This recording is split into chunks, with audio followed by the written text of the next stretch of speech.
Jakarta. Nah, Sean ini masih muda, tapi secara bisnis sudah sukses dan punya kehidupan yang mapan. Dan kali ini kita mau ngobrol-ngobrol dengan Sean supaya kita bisa belajar. Selamat sore, Sean. Sore, Pak Edi. Thank you nih. Udah kasih kesempatan buat sharing-sharing. Iya, kami juga senang bisa mengundang Sean kali ini supaya kita bisa belajar dari pengalamannya Sean. Bisa nggak cerita latar belakangnya dulu? Kalau latar belakang saya dulu sempat main di dunia atlet. Jadi dulu main badminton. Jadi saya anak ketiga dari 5 orang bersaudara, laki-laki semua. Dan kebetulan karena saya kecil yang suka main bulu tangkis, nah orang tua saya itu kasih saya ke jalur yang olahraga yang saya sukai. Pas masuk ke kelas 6 SD sampai kurang lebih 3 tahun lah, 3-4 tahun, saya full bener-bener terjun di dunia atlet. Jadi ibarat kayak bener-bener sekolah sudah ditinggalin banget. Full badminton, ya pagi sampai sore pokoknya ketemu raket sama kok doang kerjaannya. Bener-bener full latihan demi, ya itu, saya cita-citanya waktu itu pengen jadi atlet badminton internasional lah ceritanya. Latihan, saya ikut kejuaraan, sempat juara 2 lah se-DKI, tapi singkat cerita akhirnya saya mutusin untuk berhenti. Karena waktu itu ya pertama kendala ya keuangan tentunya ya. Keluarga waktu itu lagi ada perusahaannya, ada bisnisnya yang lagi turun, dan emang biaya jadi atlet benar-benar berat banget, Pak. Saya habis biaya itu kurang lebih sekitar 5-7 juta sebulan. Belum waktu itu tanding di luar kota, keluar uang lagi. Jadi itu duit pribadi sendiri. Padahal pas juara paling ya dapatnya 1-2 juta lah kalau juara. Jadi latihannya 7 juta. Hitungannya tekor dong ya. Jadinya. Walaupun sudah juara masih tekor itu ya. Iya, masih tekor. Cuma namanya atlet kan ya, Pak. Kan kita ngomongnya maunya jangka panjang. Iya, umur 20-an lah. Baru bisa jadi. Pikir-pikir juga jenjang karirnya masih ada 8 tahun lagi nih buat dijalanin. Udah sekolah ketinggalan, ilmunya udah bener-bener fokus di olahraga aja lah. Jadi ibarat sempit. Lingkungan saya kan bener-bener cuma ya sekedar tahu informasi olahraga doang. Orang tua lihat jenjang karirnya belum pasti lah. Saingannya banyak banget kan dunia atlet. Sering dengar cerita juga ada atlet udah latihan dari kecil. Nah pas dewasanya itu lututnya cedera. Nah jadinya dia nggak bisa lanjutin jadi atlet profesional lagi. Nah itu berhenti total juga. Jadi maksudnya apa ya? Resikonya benar-benar tinggi banget. Dari situ ya udah, sama kendala biaya, akhirnya orang tua saya sama saya mutusin untuk yaudah stop, berhenti dulu jadi atlet, lanjutin lagi aja lah sekolahnya. Nah cuma pas disuruh lanjutin sekolah lagi itu kan udah masuk ke SMP lah. SMP suruh lanjutin sekolah lagi, ibarat ilmu saya itu udah, karena kan sekolah jarang-jarang tuh pas jadi atlet, Pak. Jadi udah ketinggalan jauh banget nih ilmu pelajarannya. Mau nggak mau akhirnya sekolahnya jadi homeschooling. Terus coba-coba sempat latihan musik, dan itu pun otaknya juga udah nggak nyambung. Jadi saya benar-benar kayak udah hilang arah lah, udah hilang impian. Ibaratnya impiannya jadi seorang atlet, tiba-tiba hitungan 1-2 hari full berhenti total. Habit saya yang biasanya setiap hari harus gerakin badan, olahraga terus, berhenti total bener-bener. Saya udah kayak pikir wah saya udah madesu lah, sekolah udah gak jelas, atlet juga udah gak lanjut kan. Jadi bener-bener pas dulunya itu udah kayak gak berpengharapan lah, Pak, ibaratnya. Gimana ceritanya Sean bisa berkenalan dengan bisnis yang sekarang dijalankan? Nah saat itu juga usia berapa waktu mulai mencoba menjalankan bisnisnya? Pas jalanin bisnisnya itu, dulu saya mulainya gara-gara lihat koko saya dulu, yang Richard Putra itu, nah dia jalanin bisnisnya duluan. Dari situ saya lihat dia kan jualan kemana-mana, tiba-tiba mulai jelasin ke saya juga bisnisnya seperti apa. Tapi dulunya saya benar-benar, ya itu Pak, karena dulunya udah pernah gagal sayangnya, jadinya pas lihat dia jalanin bisnis, saya hina-hina terus, saya ejek-ejek terus, maksudnya udahlah, fokus aja lah, maksudnya kita hidup yang pasti-pasti aja lah. Udah takut untuk coba hal-hal baru, apalagi bisnis kayak gituan kan. Apalagi saya juga lihat, maksudnya background keluarga juga bukan yang pebisnis banget, atau yang bisa jualan banget. Jadi kita benar-benar nggak punya basicnya. Jadi pas lihat kakak saya jalanin bisnis, ya saya hina dulu. Tapi singkat cerita, pokok saya yang Richard Putra itu berhasil buktiin ke saya, dulunya minjem modal duit ke saya masih ingat ya, 2 juta buat beli handphone BlackBerry. Jadi tahun 2013 itu apa nggak punya duit lah. Saya masih ada tabungan, pas-pasan saya pinjemin dia 2 juta. Nah, bisa balikin lah 2 juta cepet. Ibaratnya sebulan. Itu kan dia jualan online kan. Oh, dari situ tergerak maksudnya. Jadi, lumayan juga nih buat saya coba deh iseng coba jalanin bisnis, coba jualan deh di online. Kayaknya kok seru banget. Bisa cepet dapat penghasilannya. Toh saya juga nggak ngapa-ngapain kan. Jadi waktu itu melihat kok ada hasil bisa balikin uangnya 2 juta ya dalam tempo yang singkat, terus dari situ jadi pengen ikut coba juga. Iya, mau coba juga. Gimana ceritanya sebagai anak yang usia 14 tahun waktu itu, nggak kebayang gimana memulai bisnisnya dengan nggak punya pengalaman tadi katanya. Ya kita pengen tahu gimana itu ceritanya. Jadi awalnya juga sempat benar-benar bingung total, nggak punya basic jualan, nggak punya basic bisnis. Orang tua juga nggak bisa ngajarin kan, malah mereka juga nggak ngerti kan, apalagi kita jalanin bisnis-bisnis kayak gitu. Saya pertama udah pelajarin semuanya dulu aja. Saya tanamin mental saya dulu sih waktu itu. Pokoknya saya coba berani dulu, saya coba melangkah dulu aja. Jadi berani dulu. Dari situ saya pelajarin semuanya tuh. Jadi waktu itu dari segi produknya benar-benar saya pelajarin banget. Dari keunggulan produknya, manfaatnya seperti apa, bisnisnya benar-benar pelajarin betul-betul. Cara jualannya pun ibarat bisa berbulan-bulan, sebenarnya saya lebih banyak belajarnya dulu. Jadi banyak belajarnya, banyak bertanya tentunya. Nanya terus. Mungkin pokok saya juga sampai, udah capek sendiri ya, saya tanyain terus. Waktu itu saya tanamin kalau saya terjun satu bisnis itu, saya mau pelajarin bener-bener. Maksudnya bukan main-main lah. Udah pelajarin, ya udah, saya beranikan baru mulai berani nih, baru ketemu ilmu-ilmunya buat berjualan produk. Waktu itu via BB tahun 2013. Jadi via BBM sama Twitter yang booming. Kalau zaman sekarang kan udah banyak banget Instagram, TikTok, YouTube. Jadi ibarat kalau sekarang media sosial benar-benar udah besar banget lah. Udah banyak lah cara kita mau jualan. Udah ada marketplace lain-lain. Nah, dari BBM sama Twitter itu saya benar-benar manfaatin itu media sosialnya lah. Bukan HP, bukan buat main-main, tapi ya gimana caranya bisa hasilin uang. Nah, pengalamannya Sean yang unik apa sih waktu jalankan bisnis ini? Jadi kan benar-benar nggak tahu cara transaksi di online waktu itu. Nah, saya kendalanya nggak tahu cara komunikasi sama pembeli itu seperti apa. Jadi kan bahasa saya juga masih yang anak-anak banget. Jadi pas itu kan saya mau kirim produknya ini ke luar kota. Nah, terus dia masih pembeli saya ini ragu. Ini beneran dikirim nggak ya?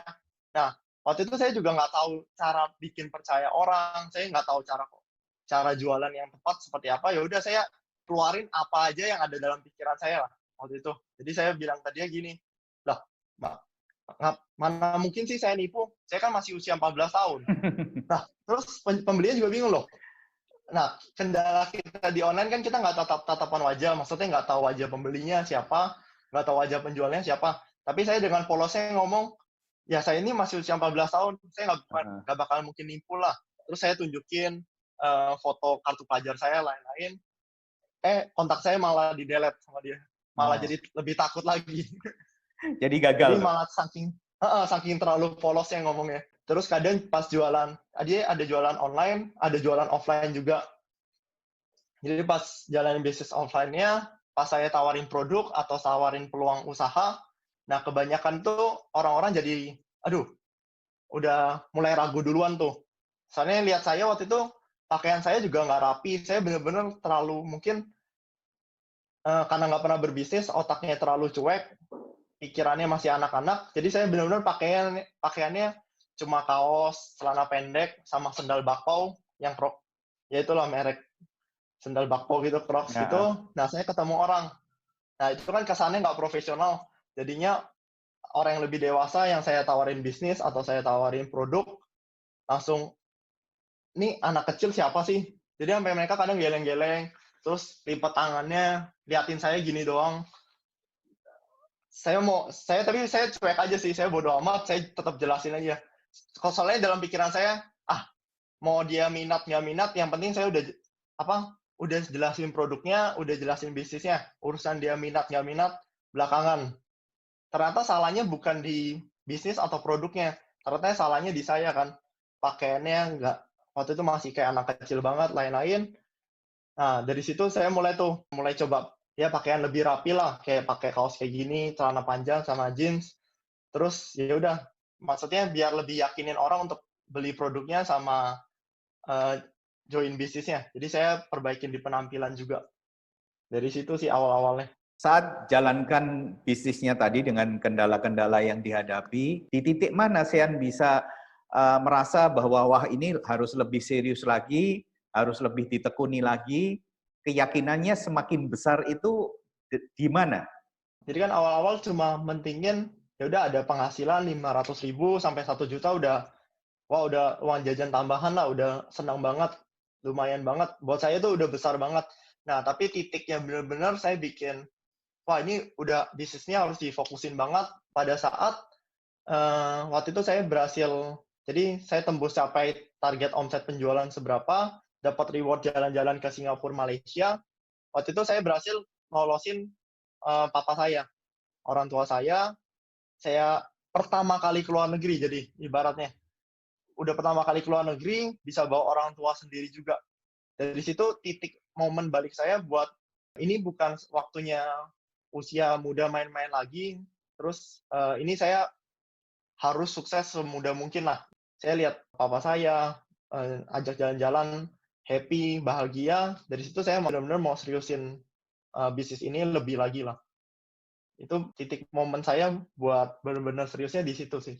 Untuk anak muda seusia Sean dulu ya, sudah bisa komitmen, serius, mau melakukan prosesnya, menurut saya itu nggak mudah, karena biasanya ya, anak-anak muda itu masih having fun, masih seneng hang out, ketemu dengan temennya gitu ya, nonton. Betul. Itu hal yang wajar gitu. Nah, Benar. kenapa kok Sean bisa punya pemikiran melakukan bisnis dengan serius? Apakah nggak takut masa mudanya hilang gitu?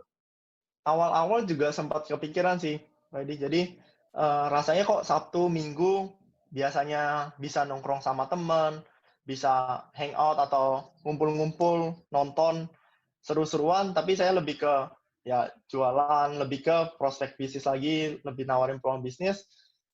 Dari situ sih kadang ada rasa, aduh, kok kayaknya usia muda kok malah lebih udah bisnis duluan ya. Nah, tapi untungnya kenapa? Soalnya di bisnis ini komunitasnya yang mendukung. Jadi menurut saya kalau kita mau jalanin sebuah usaha, lihat komunitasnya sepositif apa. Jadi kita tiba-tiba ada keraguan sedikit, berkat komunitas itu, nah itu membuat kita jadi, yaudah ingat target kita lagi, semangat kita jadi meningkat lagi sih dari situ. Menarik.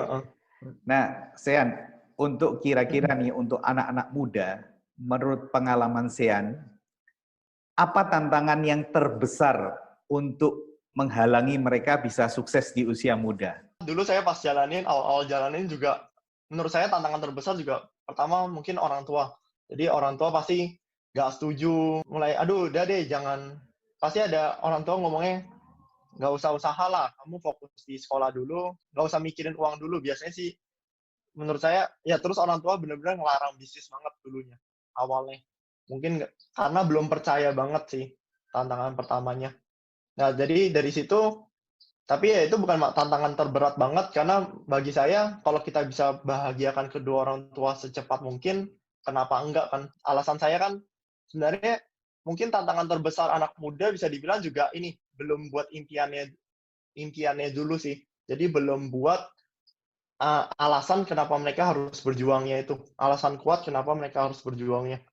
Jadi berkat saya buat alasan, saya buat impian, walaupun ada tantangan-tantangan kayak misal orang tua belum setuju atau apa, tapi saya punya why-nya atau alasan kuatnya kenapa saya harus berjuang secepat mungkin lah, semudah mungkin. Tantangan kedua, yang balik lagi yang itu komunitas ya, teman-teman dekat kita, atau kita punya teman-teman di medsos yang negatif banget. Jadi suka ngejek kita lah, ya dikata-katain lah. Lu ngapain sih jualan?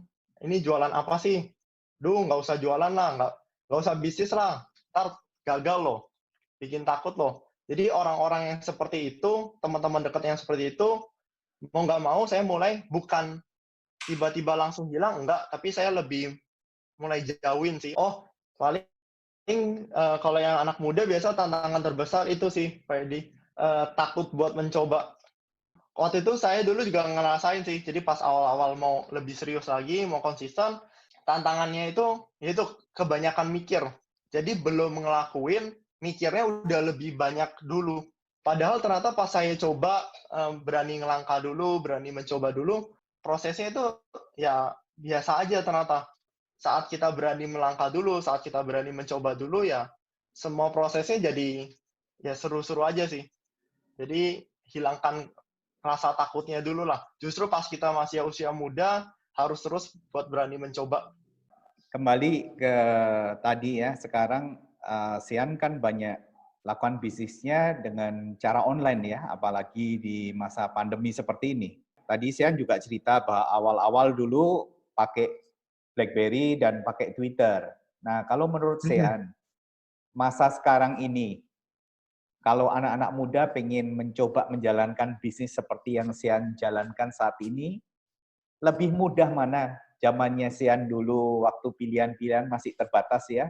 Menurut Sian, lebih mudah mana? Zamannya Sian waktu baru memulai dulu dengan belum banyak ya. Orang bilang peluangnya masih terbuka lebar. Iya. Atau sekarang dengan banyaknya pilihan media sosial tapi sudah cukup banyak yang sukses. Keputusan yang tepat tuh nggak ada nanti, tapi dimulai dari sekarang sih. Udah telat mencoba lah, sebenarnya nggak ada. Justru saya bilang, menurut saya saat-saat seperti ini benar-benar peluang bisnis apalagi di bidang online juga lebih gampang dibandingkan yang dulu. Akses media sosial benar-benar terbatas, penggunanya pun juga sedikit yang gunain media sosial. Tapi kalau zaman-zaman sekarang, apalagi media sosial semakin banyak, justru saat-saat yang seperti ini, bisa dibilang bisnis pasti yang ada omsetnya malah makin meningkat, makin bagus lagi. Justru saat kita jalanin bisnis dari sekarang ini betul-betul waktu yang tepat banget.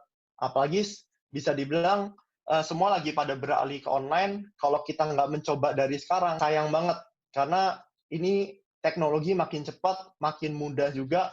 Tinggal kita gimana, kita berani buat terus belajar sama terus ya itu beradaptasi sama kemajuan teknologi sekarang sih. Kalau sekarang benar-benar gampang banget sih. Bisa dibilang omset saya bisa naik berpuluh-puluh kali lipat dibandingkan yang dulu. Ya ini karena media sosial ternyata makin lama makin banyak lah. Sekarang udah ada platform TikTok, Instagram, YouTube. Wah, itu perkembangan zaman makin cepat. Nah, sekarang tinggal keputusan kita mau cepat juga nggak? Atau malah mikir-mikir. Nah, tadi Sian juga cerita ya, kuncinya untuk bisa bertahan dan terus menjalani prosesnya adalah harus punya impian yang kuat ya. Impian. Kalau boleh berbagi impiannya apa sehingga membuat Sian bisa berhasil? Kalau dulu impian saya sih simpel sih.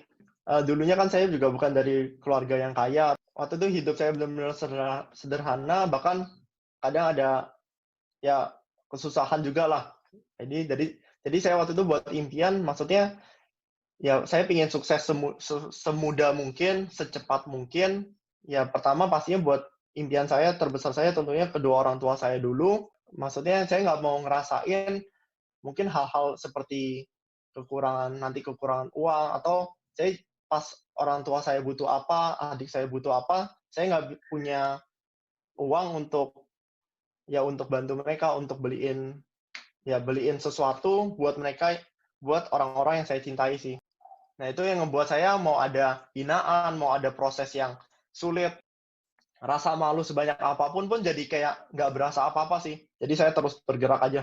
Sekarang kan Sian sudah menikmati hasil dari perjuangannya dulu ya. Jadi bisnisnya sekarang sudah semakin besar, hasilnya juga tentu membanggakan. Nah, bisa sharing nggak, Sean? Apa sih yang dinikmati dari bisnis ini? Awal-awal tentunya kan pasti penghasilan. Nah, terus dari penghasilan yang saya dapetin dari bisnis ini, waktu itu saya kan nggak punya motor. Jadi mulai tuh pelan-pelan 2013 ya, 13 saya bisa beli motor dari bisnis ini. Umur berapa Dapat waktu itu? motor, itu Bisa umur dapat motor itu? 14, jalan ke 15, dapat hadiah motor. Jadi Ya. tembus target omset sekian, nah dapat motor. Nah itu benar-benar saya perjuangin banget tuh.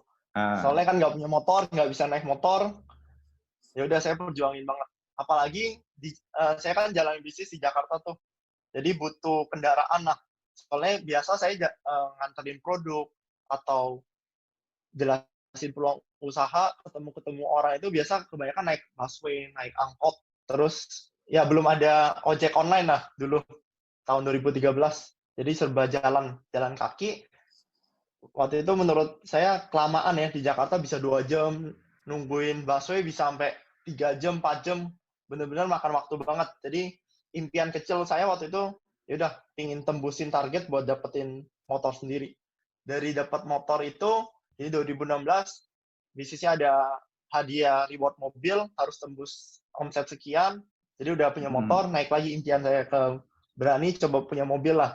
Dulu saya juga udah sempat buat impian, saya ingin punya mobil sebelum usia 20 tahun. Makanya pas ada reward kayak gitu, target segitu, saya benar-benar kejar banget. Itu hadiahnya, rewardnya sekitar 150 juta.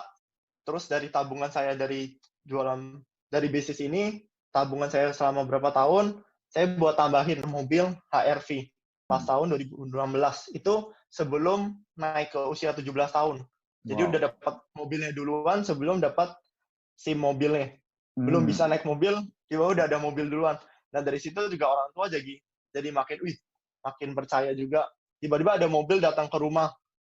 Terus saya ke dealer, masih belum dapat SIM, ke dealer pun orang-orangnya juga sampai shock gitu kayaknya. Nggak percaya kalau saya benar-benar lihat mobil, terus langsung ambil mobilnya langsung cash waktu itu.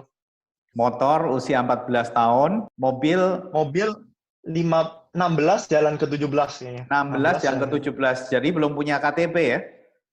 Iya, belum. Belum punya KTP sudah bisa punya mobil sendiri HR-V ya? Udah dapat hadiah-hadiahnya, proses-prosesnya apa ya, nggak mau berhenti di situ juga sih. Di saat itu juga tetap berjuang lagi. Akhirnya setahun kemudian dari tabungan saya dari bisnis ini udah kekumpul, lumayan penghasilannya. Tahun depannya tinggal invest ke properti waktu itu, pikiran saya. Jadinya tahun depannya saya langsung ambil properti di Sumarekon Bekasi waktu itu, apartemen senilai 700 juta. Karena saya waktu itu masih usia 17, belum ke 21, saya belum punya kartu kredit atau nggak boleh KPR lah ibaratnya. Jadi mau nggak mau saya ambilnya yang bertahap. Jadi cicilan bertahap cuma boleh 12 kali. Jadi cicilannya sebulan hampir 50 juta. Dan puji Tuhan setahun berkat bisnis ini bisa lunas semuanya. Langsung hak milik, sekarang udah disewain lah, lumayan. 2-3 pasif income lah, lumayan 40 juta setahun dari propertinya. Sama yang terakhir, 2 tahun kemudian dapat reward yang tembus target omset lagi sama tim, dapat reward yang 260 juta waktu itu sama Koko. Banyak sekali reward yang sudah diterima ya, Sean ya. Bener. Belum sama jalan-jalan kan, bisa sampai 12 negara. 12 dari nggak pernah negara. Kepikiran. Dari nggak pernah kepikiran keluar negeri, dapat gratis lagi ya. Jadi bisa sampai reward sampai ke 12 negara. Pengalaman keluar negeri, Sean, negara mana yang Sean sangat terkesan dan senang sekali ada di negara itu? Apa mungkin ada pengalaman yang boleh dibagikan di negara itu? Banyak sih, unik-unik sih. Kalau terkesan kan pertama kali pasti paling keinget banget tuh, Freddy. Negara pertama Singapura, Malaysia ya waktu itu. Karena pertama kali keluar negeri juga, pertama kali lihat dunia luar lah, selain Indonesia sama papa sendiri, terus dapat ke Thailand, habis itu China, terus yang mungkin paling berkesan, negara paling heboh sih Eropa sih, Freddy. Spanyol waktu itu. Oh, cuma yang paling berkesan India sebenarnya. India, kenapa itu? Soalnya waktu itu bisa ajak kedua orang tua saya, sama papa mama, sama tim juga. Dan waktu itu pas di India itu dapat reward-nya di situ. Papa mama lihat. Dapat reward-nya apa itu di India waktu itu? Yang 260 juta itu. Jadi, Oh, oke. penghargaan, ada penghargaan internasionalnya. Nah, dari situ berkesan banget. Untuk anak muda seusia Sean dengan pencapaian yang sebegitu banyak, itu kan sebenarnya luar biasa sekali gitu. Dan saya dengar bahkan kakaknya Sean, Richard, juga terima hal yang sama dengan yang Sean dapat ya. Jadi kakak adik bukti sukses dan berdua sudah mencapai banyak hal ya. Nah, pertanyaan saya gini, kalau saya boleh minta pesan dari Sean, ini untuk anak-anak muda yang mungkin nonton video kali ini, apa yang Sean pengen sampaikan buat mereka? Buat anak-anak muda yang paling penting, jangan gengsi dulu. Karena gengsi nggak akan membuat kita sukses. Tapi sukses akan membuat kita semakin bergengsi. Sebenarnya cara untuk mau sukses, yang penting jangan malu sama yang penting harus mau.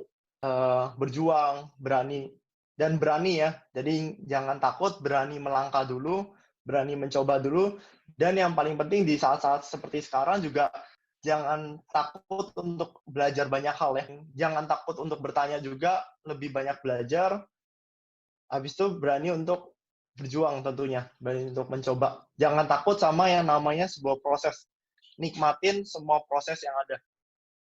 Menurut Sean, yang membuat Sean bisa berhasil seperti hari ini, itu apa? Tentunya pasti pertamanya banyak berdoa, lebih ke berani sih. Jadi nggak mau kebanyakan mikir, jalanin dulu aja. Sama yang ketiga saya yang paling suka, nikmatin proses-prosesnya itu. Mungkin ditolak, mungkin diejek orang, nah itu sebenarnya nikmatin aja. Jadi pas dapat mobil atau reward apapun itu benar-benar berasanya eksklusif banget lah, dapetin hadiah sukses tuh cuma hadiahnya lah. Prosesnya itu yang benar-benar yang harus kita cintai.